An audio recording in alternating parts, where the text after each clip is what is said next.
Pesticides అంటే food అది పండించేటప్పుడే కొంచెం పెస్టిసైడ్స్ ఎక్కువ వాడటం వల్ల అది ఫుడ్‌లో కలిసిపోయి మనం తినే పదార్థాల్లో వస్తుందని కొన్ని వింటాము.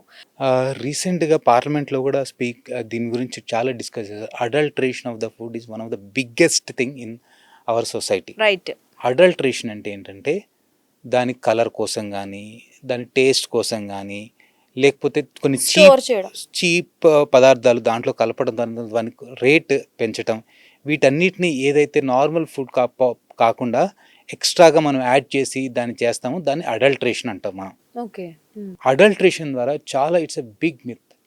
బిగ్ ప్రాబ్లమ్ ఇప్పుడు. మీరు వినే ఉంటారు. ఢిల్లీలో 90% of the paneer is adulterated.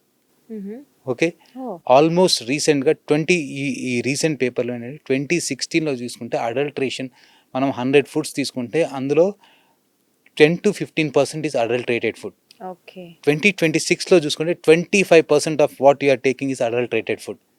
దాంట్లో ఏదో ఒక రకమైన కల్తీ కలుపుతూనే ఉంటారు. అంత అంటే ఆల్మోస్ట్ డబుల్ అయిపోయింది. Within the span of 10 years మన అడల్ట్రేషన్ అనేది డబుల్ అయిపోయింది. ఓకే. మనం 16-25 అంటే ఆల్మోస్ట్ డబుల్ అయిపోయింది. ఇంత అడల్ట్రేషన్ జరుగుతుంది. సింపుల్ ఎగ్జాంపుల్ ఏంటంటే మనకి చిన్న పిల్లల్లో మెచ్యూర్ అంటే మెనార్కీ అంటాం. అంటే మెన్సెస్ స్టార్ట్ అయ్యే ఏజ్ ఇంతకుముందు అరౌండ్ 12-13 ఇయర్స్ ఉండేది. రైట్.